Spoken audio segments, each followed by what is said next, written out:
রিট্রিটে আর খাওয়া হলো না, কারণ আমাদের জায়গা পেতে অসুবিধা হচ্ছিল। একটা বড়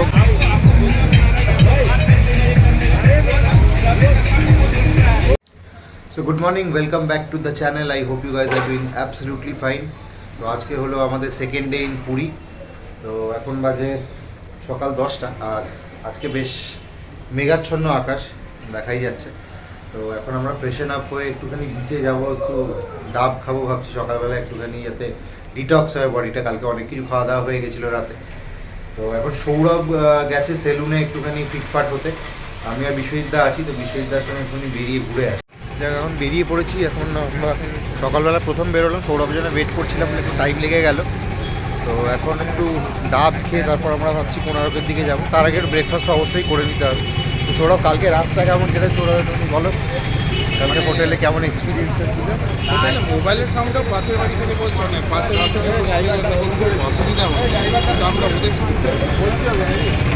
হ্যালো। তো যাই হোক, কালকে আমরা একটু অল্প করে হালকা করে গান শুনছিলাম, যে পাশের ঘর থেকে এমন অসভ্যের মতন বেল বাজিয়ে বলছে বন্ধ করুন বন্ধ করুন। এদিকে নিজেরা প্রচণ্ড আওয়াজ করে যাচ্ছে, ঘুম আসছে না তাদের। বিতিকিচি ব্যাপার আজকেও মনে হয় আছে। তবে আজকে যদি রাতে ওরকম হয় তাহলে একটা ঝামেলা হতে পারে, কারণ রোজ রোজ আমরা সহ্য করবো। যাই হোক, আমি ব্রেকফাস্টটা করি, তারপর আমরা বেরোই। आपसे बात हुआ है ना, इसलिए हम किसी से बात এখন চলে এসেছি ব্রেকফাস্ট করছি জয় শ্রীরাম রেস্টুরেন্টে। এবার এখানে আমরা অর্ডার দিয়েছি ইডলি আর ধোসা, সাউথ ইন্ডিয়ানই এখানে পাওয়া যায়। তো দেখা যাক কেমন হয়, আশা করছি ভালোই হবে, কারণ বেশ মোটামুটি ভিড় আছে, লোকজন আসে এখানে। তো আসুক মোটামুটি। এই হলো এখানকার ধোসা, যার দাম হচ্ছে 70 রুপিস। সৌরভ একই নিয়েছে, বিশ্বজিৎদার ইডলিটা এখনো আসেনি। খেয়ে দেখি কেমন।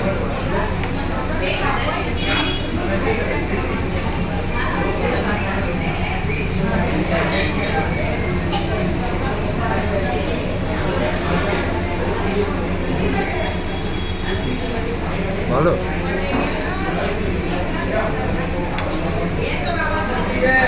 মোটামুটি খারাপ না, মানে সাম্বারের টেস্টটা একটু অন্যরকম। আমরা কলকাতায় যেরকম পাওয়া যায় তার থেকে একটু আলাদা। খারাপ, ব্রেকফাস্ট হিসেবে খাওয়া যেতে পারে। প্রাইসও ঠিকঠাকই আছে, 70 টাকা। তো করে খেয়ে নিই, তারপর আমরা দেখি কোথায় যাওয়া যায়। এখন একটা ছোট্ট সমস্যা হচ্ছে, সেটা হচ্ছে গাড়ি পাওয়া যাচ্ছে না। কারণ আজকে আপনার অনুকূল ঠাকুরের কোনো একটা অনুষ্ঠান আছে, তো রাত্রে ম্যাক্সিমাম গাড়ির যারা ড্রাইভার তারাই অ্যাভেলেবেল নেই। তো সেই হিসেবে এখনও খুঁজছি স্বর্গদ্বারে দাঁড়িয়ে, মানে মেন আমাদের হোটেলে ওখানেও পাচ্ছিলাম না, তাই স্বর্গদ্বারে এলাম যে এখান থেকে যদি পাওয়া যায়। দেখা যাক, যদি ওপরওয়ালা চায় তাহলে আমরা যেতে পারবো, নাহলে অন্য কোনো প্ল্যান করতে হবে। কারণ গাড়িতে বসে গেছি, কিছুক্ষণ ওয়েট করে পেয়ে গেলাম, বাট ঠিক আছে, ফাইনালি যাচ্ছি। যাই আগে, ততক্ষণ রাস্তা দেখো।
আমরা এখন চলে এসেছি কোণার্কের সামনে। এবার মানে এখান থেকে আমরা টিকিটটা কাটবো, টিকিটটা কেটে ভেতরে যাব। তো কোণার্ক সবাই হয়তো জানো যে ইউনেস্কো ওয়ার্ল্ড হেরিটেজ সাইটের মধ্যেই পড়ে।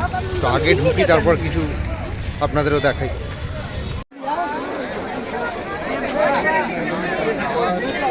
কোণার্ক মন্দিরের ভেতরে ঢুকে পড়েছি। তো টিকিট এখানে দুভাবেই কাটা যায়, টিকিট কাউন্টার থেকেও কাটা যায়, যেটার জন্য দাম হচ্ছে 40 টাকা পার পার্সন, বা আপনি অনলাইনে স্ক্যান করেও করতে পারেন, যেটা বিশ্বজিৎদা করলো। তো সেখানে 35 রুপিস পার পার্সন আপনি ই টিকিট আপনি পেয়ে যাবেন। তো আমরাও সেটাই করেছি, এখন যাচ্ছি স্ক্যান করে মনে হয় আমরা ভেতরে ঢুকতে পারবো।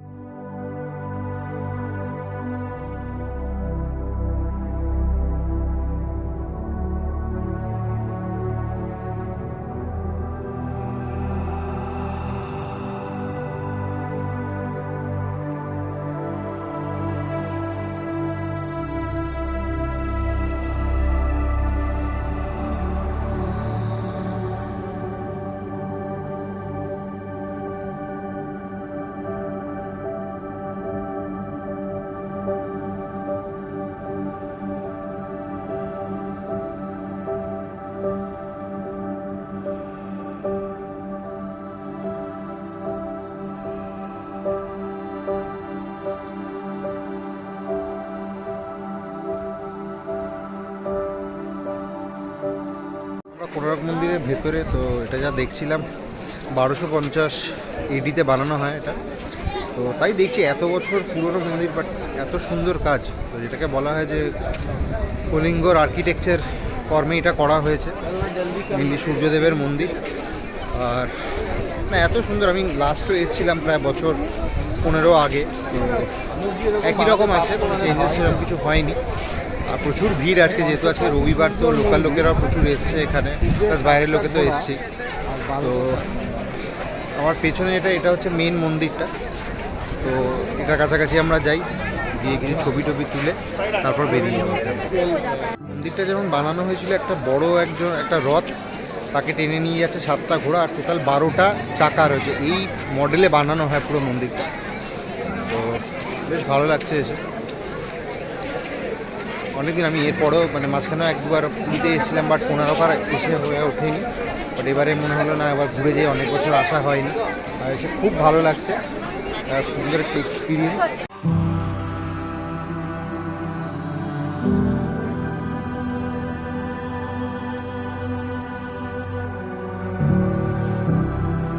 এই জায়গাটার কথা এসে আমি বলছিলাম সবাইকে, যে এই জায়গাটা আমি যে রিসেন্ট শ্রীলঙ্কা গেছিলাম, যেখানে সিগিরিয়া লায়ন্স রক যে গেছিলাম, অনেকটা সিমিলার আশপাশটা, তো আর্কিটেকচারটা আলাদা, বাট ওভারঅল যদি আমি দেখি আমার পেছনে পুরো এই যে গার্ডেনগুলো বা এই পুরো যে আশপাশ যে জায়গাটা অনেকটা সিমিলার আমার লাগলো, তো সেটাই আমি বলছিলাম আর কি।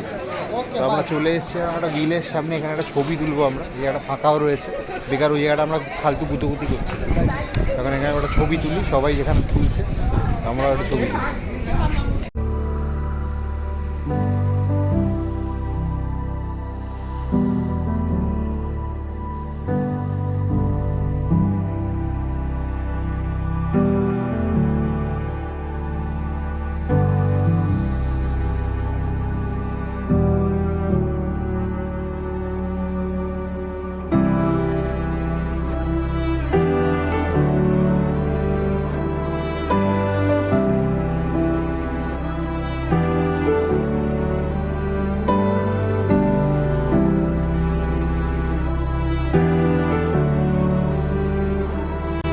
সান টেম্পল ঘোরা কমপ্লিট, পুরোটা ঘুরলাম, খুব ভালো ভালো ছবি তুললাম।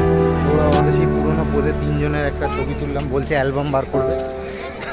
যাই হোক, এখন এখান থেকে প্ল্যান আছে চন্দ্রভাগা বিচ আমরা যাব, বেশি না, এখান থেকে 4 কিলোমিটারই ডিস্টেন্স। ওখানে গিয়ে একটুখানি এনজয় করে তারপর ওখান থেকে আমরা পুরীর উদ্দেশ্যে রওনা দেবো।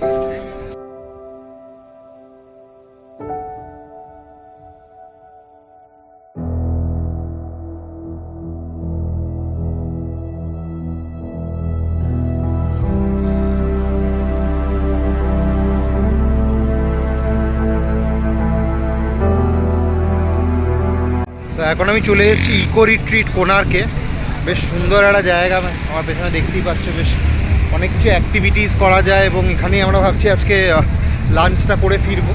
এটা বিশ্বজিৎদারই একটা আইডিয়া, কারণ আমার আইডিয়া ছিল না যে এখানে এরকম একটা সুন্দর জায়গা আছে। তো ওভারঅল ভাইবসটা খুব চিল ভাইবস এখানে, সৌরভ বলছিল যে একটা গোয়ার মতন ভাইব পাচ্ছে, তো বেশ ভালো লাগলো জায়গাটা এসে। এখন দেখি কি করা যায়, এখানে লাঞ্চটা তো করি আগে, খিদেও পেয়ে গেছে, কারণ সকালের পরে খাইনি আমরা কিছু। আর আমার পেছনেই পুরো সমুদ্র দেখতেই পাচ্ছ, বিচের মধ্যেই জিনিসটা। যাই দেখি কেমন হয় জায়গাটা।